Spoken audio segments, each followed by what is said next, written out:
நாம நம்மளுடைய வாழ்க்கையில எதை இழந்தாலும் திரும்ப பெற்றுக்க முடியும். ஆனா ஒரு சில விஷயங்களை தவிர. அதுல முதன்மையான விஷயம் இந்த நேரம் அப்படிங்கிறது.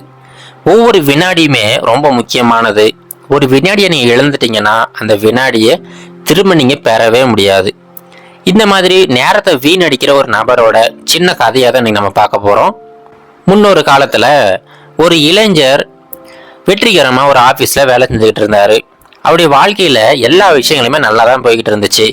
நல்ல வேலை, கை நிறைய சம்பளம் அப்படின்னு சொல்லிட்டு வாழ்க்கை ரொம்ப நல்லபடியா போய்கிட்டு இருந்துச்சு. ஆனா அவர்கிட்ட இருக்கிற ஒரு கெட்ட பழக்கம் என்னன்னு பாத்தீங்கன்னா, அவரு எந்த வேலை செய்யறதா இருந்தா கூட ரொம்ப இழுத்து அடிச்சு செஞ்சுக்கிட்டு இருப்பாரு. அவர் திறமையான மனிதர், எப்படியாப்பட்ட ப்ராஜெக்ட் கொடுத்தாலும் ரொம்ப சுலபமா முடிச்சிருவாரு. ஆனா அது செய்யறதுக்கு எடுத்துக்கிற நேரம் தான் ரொம்ப அதிகமா இருக்கும். இதை பத்தி அவங்க குடும்ப உறுப்பினர்களாகட்டும் இல்ல அவங்க நண்பர்களாகட்டும் எல்லாருமே அவங்க கிட்ட சொல்லிக்கிட்டே இருந்தாங்க. நீ நேரத்தை நிறைய வீணடிக்கிறப்பா, கொஞ்சம் நேரத்தை சரியா பயன்படுத்து அப்படின்னு சொல்லிக்கிட்டே இருப்பாங்க. இப்ப இவருடைய அப்பாவுக்குமே ரொம்ப அதிருப்தி ஆயிட்டாரு. என்னன்னா, இந்த இளைஞர் வேலை செய்ய வேண்டிய அந்த நேரத்தை கூட போனை வச்சுக்கிட்டு ஏதாவது ரீல்ஸ் பார்த்துக்கிட்டே அப்படியே நேரத்தை ஓட்டிக்கிட்டு இருப்பாரு. அந்த வேலையை முடிக்கக்கூடிய அந்த சந்தர்ப்பம் வரும்போது தான் வேக வேகமா அந்த வேலையை முடிப்பாரு. இது எல்லாமே பார்த்துக்கிட்டு இருந்த இவருடைய அப்பா இங்க பாருப்பா, நீ உடைய நேரத்தை அதிகப்படியா வீணடிச்சுக்கிட்டு இருக்க.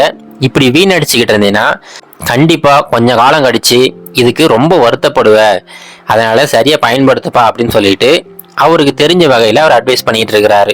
ஆனா இந்த இளைஞர் யாரும் சொல்றதையுமே காதுல வாங்குறதா இல்லை. அவர் எப்பவும் போல போனை நோண்டிக்கிட்டு அவருடைய நேரத்தை வீணடிச்சுக்கிட்டே இருக்கிறாரு. அந்த சமயத்துல இவருடைய கம்பெனில ஒரு பெரிய ப்ராஜெக்ட் ஒன்று வருது. அந்த கிளைண்ட் பார்த்தீங்கன்னா இந்த டெட்லைனுக்குள்ள எங்களுக்கு இந்த ப்ராஜெக்டை சப்மிட் பண்ணணும் அப்படின்னு சொல்லிட்டு ரொம்ப ஸ்ட்ரிக்டா சொல்லிட்டாங்க. உடனே அவங்க ஆஃபீஸ்ல பார்த்தீங்கன்னா இந்த நபர் தான் ரொம்ப திறமையான மனிதராச்சு, இவர்கிட்ட கொடுப்போம் அப்படின்னு சொல்லிட்டு அவருடைய மேனேஜர் ரொம்ப நம்பிக்கையோட அந்த ப்ராஜெக்டை இந்த இளைஞர்கிட்ட ஒப்படைக்கிறாரு. இந்த இளைஞருமே சரிங்க சார், நான் கண்டிப்பா முடிச்சு கொடுத்துறேன் அப்படின்னு சொல்லிட்டு வாங்குறாரு. ஆனா எப்பவும் போல அவர் போன்லயே அவருடைய நேரத்தை வீணடிக்கிறாரு. ப்ராஜெக்ட் முடியக்கூடிய அந்த நேரமே வந்துடுச்சு. இப்போ மேனேஜர் கேட்குறாரு, என்னப்பா ப்ராஜெக்ட் முடிச்சிட்டியா, கிளைண்ட்லாம் வந்துட்டாங்க அப்படின்னு சொல்லிட்டு கேட்குறாரு. ஆனால் எல்லாருக்குமே ரொம்ப அதிர்ச்சி. இந்த நபர் அந்த ப்ராஜெக்டை முடிக்கவே இல்லை, கிட்டத்தட்ட பாதி தான் முடிச்சிருக்கிறாரு. இதனால என்னாச்சுன்னா அவங்களுடைய கிளைண்ட் ரொம்ப கோபம் அடைஞ்சிட்டாங்க. இதுக்கப்புறம் இந்த கம்பெனிக்கு நாங்கள் எந்த ப்ராஜெக்டையுமே தரமாட்டோம், ரொம்ப முக்கியமான வேலை, நீங்கள் சீக்கிரமாக முடிச்சு கொடுப்பீங்க அப்படிங்கிற நம்பிக்கையில தான் கொடுத்தோம். ஆனால் நீங்கள் இப்படி பண்ணுவீங்கன்னு எதிர்பார்க்கவே இல்லை. இதுக்கப்புறம் நம்ம எல்லா உறவுகளையும் முடிச்சுக்கலாம், எந்த ஒரு ப்ராஜெக்டையுமே நான் உங்களுக்கு தரமாட்டோம் அப்படின்னு சொல்லிட்டு அந்த கிளைண்ட்ஸ் எல்லாமே ரொம்ப கோபமா போயிட்டாங்க. இதனால கம்பெனிக்கு நிறைய லாஸ் ஆயிடுச்சு. உடனே அந்த மேனேஜர் என்ன பண்றாருன்னா, அந்த லாஸுக்கு முக்கியமான காரணம் யாருன்னு பார்த்தா இந்த இளைஞர் தான். உடனே அவரை கூப்பிட்டு, இங்க பாருப்பா, உனக்கு நான் ஆல்ரெடி பல முறை சொல்லியிருக்கிறேன், ஆனா உன்னை நம்பி இந்த ப்ராஜெக்டை ஒப்படைச்சேன். ஆனா நீ என்னை அசிங்கப்படுத்திட்ட, நம்ம கம்பெனி மேல ஒரு பெரிய களங்கத்தை ஏற்படுத்திட்ட. இதுக்கு மேல நீ இந்த கம்பெனில இருக்கக்கூடாது, உன்னை இப்பவே டெர்மினேட் பண்றேன் அப்படின்னு சொல்லிட்டு அந்த இளைஞரை வேலையை விட்டு தூக்கிடுறாங்க. இந்த விஷயத்த அந்த இளைஞர் எதிர்பார்க்கவே இல்லை. அவருக்கு ரொம்ப அதிர்ச்சி ஆயிடுச்சு. ஆனா இப்ப வேற வழியே கிடையாது, அவருக்கு இப்ப வேலை போயிடுச்சு. உடனே அவர் மனசுக்குள்ளார சரி வேலை போனா என்ன, வேற வேலை தேடிக்கலாம் அப்படிங்கிற நம்பிக்கையில அப்படியே வீட்டுக்கு போறாரு. ஆனா வேலை போனதுனால அவருடைய வாழ்க்கையில ஏகப்பட்ட விஷயங்கள் மாறுதல் அடையுது. அதை அவர் எதிர்பார்க்கவே இல்லை. இப்ப என்னன்னா, வேலை போனதுனால அவருக்கு வருமானம் எதுவுமே இல்லை, வீட்டு வாடகை கூட கொடுக்க முடியல. உடனே அந்த வீட்டுக்காரர் இங்க பாருப்பா, நீ கடந்த 2-3 மாதங்களா வீட்டு வாடகை கொடுக்கவே இல்லை, தயவு செஞ்சு வீட்டை காலி பண்ணிடு அப்படின்னு சொல்லிட்டு இந்த இளைஞரை வெளியில போக சொல்லிட்டாரு. இவருடைய நண்பர்களுமே இவர்கிட்ட சரியா பேசுறது கிடையாது. இவங்க குடும்ப உறுப்பினர்கள் கூட இவர்கிட்ட சரியா பேசாம எல்லாருமே ஒதுக்கி வைக்க ஆரம்பிச்சிட்டாங்க. இப்பதான் அந்த மனிதருக்கு புரியுது, இந்த வேலை போனதுனால அவருடைய வாழ்க்கையில எவ்வளவு விஷயங்களை இழந்திருக்காரு அப்படின்னு சொல்லிட்டு.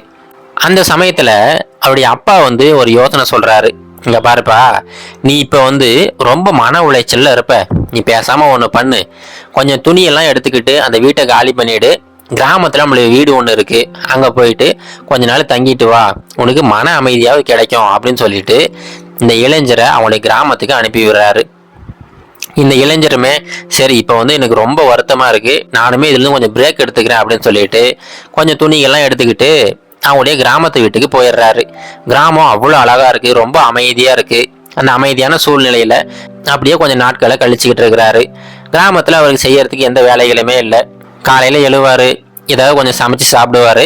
அப்படியே அங்கே தோட்டங்கள்லாம் இருக்கும், அதெல்லாம் சுற்றி பார்த்துட்டு அங்கே ஒரு ஆலமரம் இருக்கும், அந்த மரத்தடியில் அப்படியே உட்காந்துக்கிட்டு எதையோ யோசிச்சுக்கிட்டே இருப்பார்.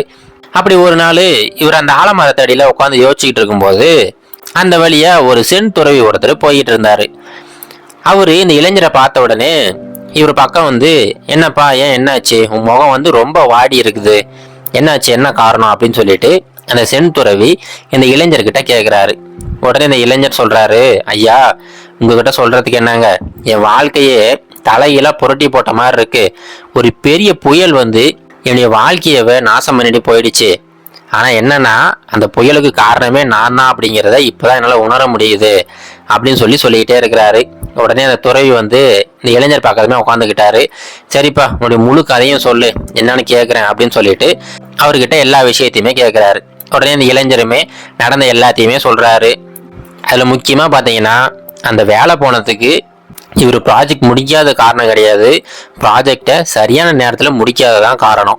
அதுக்கு என்ன காரணம்னு பார்த்தீங்கன்னா இவர் நேரத்தை அதிகப்படியாக மொபைல்லேயே செலுத்தினதுனால அந்த நேர விரயம் காரணமாக இவரால் அந்த ப்ராஜெக்டை முடிக்க முடியல.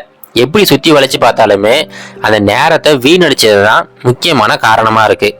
இது எல்லாத்தையுமே கேட்டு முடிச்சுட்டு அந்த துறவி சொல்கிறாரு, இங்கே பாருப்பா, உனக்கு இப்போவாவது இந்த நேரத்தோட அருமை என்னன்னு உனக்கு புரிஞ்சிருக்கும்னு நினைக்கிறேன். இப்போ உனக்கு புரியறதுக்காக ஒரு சின்ன கதை ஒன்று சொல்றேன் அப்படின்னு சொல்லிட்டு இப்போ அந்த சென் துறவி ஒரு கதை ஒன்று சொல்றாரு. அது என்னன்னா, முன்னொரு காலத்துல ஒரு சின்ன ஊர்ல ஒரு விவசாயி ஒருத்தர் வாழ்ந்துகிட்டு வராரு. அந்த விவசாயியுமே ரொம்ப கடின உழைப்பாளி, நிலத்தில் இருக்கிற எல்லா வேலைகளுமே நல்ல ஈடுபாட்டோட செய்வாரு. ஆனா அவருமே பாத்தீங்கன்னா எல்லா வேலைகளுமே கொஞ்சம் தள்ளி போட்டு தான் செய்வாரு. எதையுமே சரியான நேரத்துல முடிக்கவே மாட்டாரு, கொஞ்சம் இழுத்து இழுத்து செஞ்சுக்கிட்டே இருப்பாரு. இப்போ என்ன பிரச்சனை அப்படின்னா, விவசாயத்தை பொறுத்த வரைக்கும் பருவத்தே பயிர் செய் அப்படின்னு சொல்லிட்டு ஒரு பழமொழியே இருக்கு. அந்தந்த பருவத்துல தான் அந்தந்த விதைகளை விதைக்கணும், அப்போதான் அந்த விதைகள் நல்லபடியாக முளைச்சி நம்மளுக்கு விளைச்சலை தரும். இந்த விவசாயி தான் ரொம்ப சோம்பேறித்தனமா இருப்பார்ல. எல்லா மக்களுமே அந்த பருவத்துல நெல் விதைகள்லாம் விதைச்சிருவாங்க. ஆனா இவரு மட்டும் அந்த பருவம் தள்ளி ரொம்ப நாள் கழிச்சு தான் நெல் விதைகள்லாம் விதைப்பாரு. இதனால என்னாச்சுன்னா அந்த நெல் விதைகள் எதையுமே முளைக்கல. அந்த அறுவடை சமயத்துல இவருடைய நிலம் மட்டும்தான் காலியா இருக்கு, மற்ற எல்லா நிலத்திலுமே நெல் வந்து அறுவடைக்கு தயாரா இருக்கு. இதனால என்னாச்சுன்னா இவருக்கு அந்த வருஷம் எந்த லாபமுமே கிடையாது. அவங்க வீட்டில் இருக்கிற எல்லாருமே பட்டினியில வாட ஆரம்பிச்சிட்டாங்க. அப்புறம் அந்த விவசாயி உட்காந்து யோசிக்கிறாரு, இவர் தேவையில்லாம அந்த நேரத்தை வீணடிச்சு அந்த வேலைகளை தள்ளி போட்டதான் காரணம் அப்படிங்கிறத புரிஞ்சுக்கிறாரு. ஆனா என்னன்னா, ஒரு முறை தான் தவறு செஞ்சிட்டோம், அந்த தவறுலேருந்து நிறைய விஷயங்களை கற்றுக்கிட்டு மறுபடியும் விவசாயம் செய்வோம் அப்படின்னு சொல்லிட்டு அடுத்த வருஷம் எல்லாரும் போலவே சரியான பருவத்தில் விவசாயத்தை ஆரம்பிக்கிறாரு. அந்த வருஷம் அவருக்கு நல்லபடியாக லாபமே கிடைக்குது. இந்த கதையை சொல்லி முடிச்சுட்டு இந்த சென்துறவி சொல்றாரு, இங்க பாருப்பா, இந்த கதையில வந்தது போலதான் அந்த விவசாயி மாதிரி நீயுமே உன்னுடைய நேரத்தை வீணடிச்சு நிறைய தவறுகளை செஞ்சிட்ட. அதனால இப்ப நீ வந்து திரும்ப போயிட்டு அது எதையுமே மாற்ற முடியாது. ஆனா அதுக்கு பதிலாக நீ ஒன்று பண்ணலாம், உன்னுடைய தவறுகள்ல இருந்து நீ நிறைய விஷயத்த கத்துக்கலாம். கத்துக்கிட்ட விஷயத்த வச்சு மறுபடியும் ஜீரோலேருந்து ஆரம்பி கண்டிப்பா நீ முன்னுக்கு வரலாம் அப்படின்னு சொல்லிட்டு அந்த சென் துறவி சொல்றாரு. உடனே அந்த இளைஞருமே ஒரு புது உத்வேகத்தோட வீட்டுக்கு போறாரு. வீட்டுக்கு போயிட்டு நிறைய வேலைகளுக்கு அப்ளை பண்றாரு. அவங்க இன்டர்வியூ கூப்பிட்றதுக்கு கொஞ்சம் டைம் எடுக்கும். அது வரைக்கும் ஆன்லைன்ல இருக்கிற சின்ன சின்ன வேலைகளை செஞ்சுக்கிட்டே இருக்கிறாரு. அன்னையிலிருந்து நேரத்தை வந்து ஒரு நிமிஷம் கூட வீணடிக்காம எல்லா நேரத்தையுமே சரியான வழியில பயன்படுத்துறாரு. நாளடைவில் என்னாச்சுன்னா இவர் அந்த சின்ன சின்ன வேலைகள் மூலமாவே நிறைய சம்பாதிக்க ஆரம்பிச்சிட்டாரு. அவருடைய வேலைகளை பிடிச்சு போய் நிறைய கம்பெனிகள்ல இவருக்கு வேலையுமே கொடுக்க ஆரம்பிச்சிட்டாங்க. அந்த இளைஞருக்கு அப்பையிலிருந்து புரிஞ்சிருச்சு, நேரத்தை வீணடிச்சோம்னா எந்த அளவுக்கு அது நம்மளை பாதிப்படைய செய்யும் அப்படின்னு சொல்லிட்டு. இது போலதாங்க நம்மளுடைய வாழ்க்கையிலும் பார்த்தீங்கன்னா இப்போ இருக்கிற காலகட்டத்தில் எல்லாரு கையிலுமே மொபைல் ஃபோன் இருக்கு, எல்லாருக்கிட்டையுமே ஹை ஸ்பீட் இன்டர்நெட் இருக்கு. அதில் நம்ம ஒரே ஒரு சின்ன நோட்டிஃபிகேஷன் வரும், அதை ஓப்பன் பண்ணி பார்க்க போவோம். ஆனால் அதை விட்டுட்டு இன்ஸ்டாகிராம் ஆகட்டும், இல்லை ஃபேஸ்புக் ஆகட்டும், இல்லை யூடியூப் ஷார்ட்ஸ் ஆகட்டும், இந்த மாதிரி பலவிதமான விஷயங்களில் நம்மளுடைய நேரத்தை பல மணி நேரங்கள் வீணடிச்சுக்கிட்டே இருப்போம். அதுலேருந்து ஏதாவது நல்ல விஷயம் கற்றுக்கிட்டா பரவாயில்லைங்க. ஆனால் தேவையில்லாத நேரத்தை வீணடிச்சிங்கன்னா கண்டிப்பாக உங்களுக்கு நேரம் தேவைப்படக்கூடிய சூழ்நிலையில் நேரமே இல்லாமல் ரொம்ப அவஸ்தைப்படுவீங்க. இது எல்லாத்தையும் தவிர்க்கணும் அப்படின்னா நேரத்தை சரியான வழியில் பயன்படுத்துங்க. முடிஞ்ச வரைக்கும் நேரத்தை வீணடிக்காமல் இருங்க. அப்படி இருந்தோம்னா கண்டிப்பாக எதிர்காலத்தில் வரக்கூடிய அந்த மன வருத்தங்களை ரொம்ப சுலபமாக தவிர்த்திடலாம். இது கரேஜ் டு ஆக்ட் மோட்டிவேஷன் கதைகள்.